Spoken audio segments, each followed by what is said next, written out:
Bismillahirrahmanirrahim. Assalamualaikum warahmatullahi taala wabarakatuh, dan salam sejahtera kepada tuan-tuan dan puan-puan.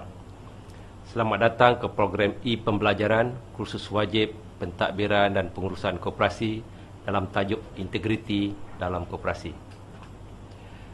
Pada kali ini kita akan berkongsi maklumat bagaimana nak membina integriti dalam koperasi.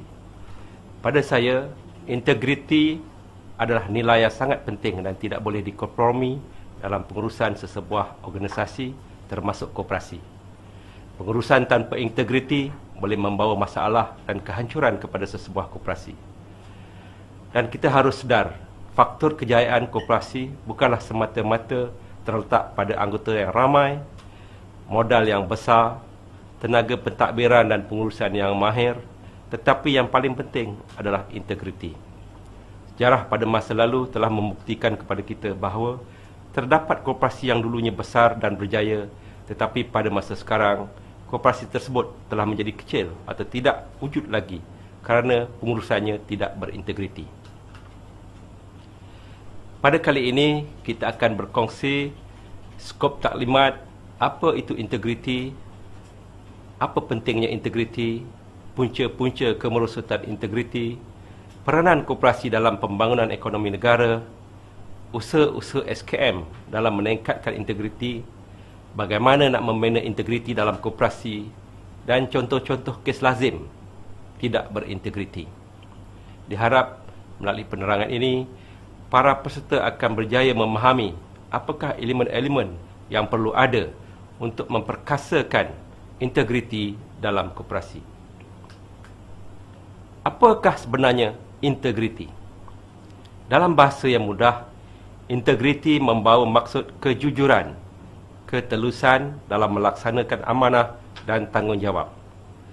Prinsip ini akan membawa setiap individu untuk melaksanakan tugasan dengan betul, amanah dan sempurna pada setiap masa, walau di mana juga mereka berada, seperti di keluarga, pejabat, koperasi, syarikat dan lain-lain. Kita juga boleh mentafsir integriti secara menggunakan pandangan mata kasar, iaitu kes-kes seperti menggunakan kemudahan pejabat untuk kepentingan peribadi, pekerja yang datang lewat atau minum mengambil masa yang panjang daripada masa yang dibenarkan, dan yang lebih teruk, kes-kes salah guna kuasa, rasuah dan penyelewengan aset-aset koperasi. Kalau kita lihat, kerajaan sangat serius untuk membangunkan ekonomi negara kita, terutamanya dalam program transformasi ekonomi negara dalam menjadikan Malaysia sebuah negara maju pada tahun 2020. Dalam hal ini, jawatan kuasa pemandu NKRA 6, iaitu bidang keberhasilan yang ke-6, pencegahan rasuah. Jawatan kuasa pemandu tersebut yang dipengerusikan oleh Datuk Seri Idris Jala telah memanggil sebanyak 76 buah syarikat tersenarai di Bursa Saham Kuala Lumpur untuk menandatangani program ikrar integriti. Dan selain itu, beliau juga telah memanggil sebanyak 136 buah ribu syarikat untuk menandatangani Integrity Pact. Ini semua bagi bertujuan meningkatkan integriti di kalangan syarikat-syarikat yang berada di Malaysia, supaya mana-mana syarikat yang menjadi vendor kepada kerajaan tidak terlibat dengan urusan rasuah. Mengikut Kamus Dewan Bahasa dan Pustaka, integriti bermaksud kejujuran, keadaan sempurna dan keutuhan. Jadi berdasarkan tafsiran tersebut, kita boleh katakan secara umumnya integriti adalah akhlak-akhlak terpuji, iaitu sifat-sifat seperti amanah, jujur, ikhlas dan bertanggungjawab. Mengikut Pelan Integriti Nasional 2004, integriti secara umumnya ialah kualiti unggul yang wujud secara keseluruhan dan padu pada individu dan organisasi. Dan integriti sangat berkait rapat dengan etika, dan ia berlandaskan etika dan pencerminan etika dalam tindakan hari-hari. Saya juga ingin berkongsi kata-kata hikmah daripada seorang usahawan yang terkaya di Amerika Syarikat, iaitu Warren Buffett. Beliau telah bermain saham sejak usia remaja dan kini menjadi usahawan terkaya di Amerika sebaris dengan Bill Gates, iaitu orang terkaya di dunia. Dan kini dalam usia emasnya, beliau telah menghabiskan masa-masanya dengan kerja-kerja kebajikan dan dermawan. Mengikut Warren Buffett, in looking for people to hire, you look for 3 qualities: integrity, intelligence, and energy. And if they don't have the first, the other 2 will kill you. Bermaksud, 3 kriteria ini, integriti adalah yang paling penting, dia kata. Tanpa integriti, kepintaran kaki tangan dan juga kecergasan kaki tangan menjalankan tugas-tugas akan boleh membunuh kepada syarikat. Tanpa integriti, kepintaran dan kekuatan fizikal bakal membunuh majikan melalui pelbagai tindakan yang merugikan. Kalau kita lihat, integriti adalah akhlak terpuji. Ciri-ciri yang ada dalam integriti ialah ikhlas, jujur, amanah dan bertanggungjawab.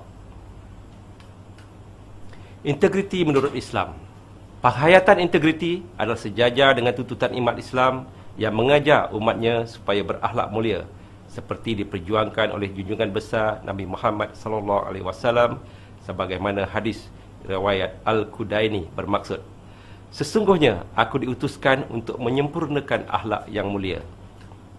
Islam memang menuntut setiap umatnya bekerja secara bersungguh-sungguh untuk mencari rezeki yang halal lagi bersih demi kesejahteraan hidup keluarga, bangsa, agama dan negara. Islam melarang umatnya yang tidak bertanggungjawab, malas bekerja atau menyeleweng dalam pekerjaan. Oleh itu, bagi insan yang beriman kepada Allah Subhanahu Wa Taala akan sentiasa jujur, amanah dan bertanggungjawab. Integriti juga menurut Islam, sekiranya dalam pekerjaan berlaku tidak amanah, penyelewengan, penipuan, salah guna kuasa dan seumpamanya, maka rezeki yang diperoleh adalah haram. Perbuatan ini mengundang kemurkaan Allah Subhanahu Wa Taala sebagaimana sabda baginda sallallahu alaihi wasallam, iaitu setiap daging yang tumbuh dari makanan yang haram, maka nerakalah tempat yang selayaknya. Riwayat At-Tirmizi. Bagi orang Islam, masalah integriti ini boleh diselesaikan sekiranya rohani kita diisi dengan iman yang teguh. Orang yang beriman mempunyai ciri-ciri seperti yang difirmankan dalam surah Al-Baqarah, iaitu yang pertama, percaya perkara-perkara gaib, bersembahyang dan menginfakkan harta. Yang ketiganya, percaya kepada hari pembalasan.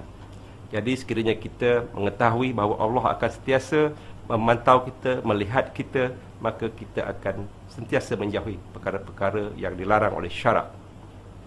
Lebih malang, kehidupan yang melanggar syarak tidak akan memperoleh keberkatan dan keredaan Allah Subhanahu Wa Taala.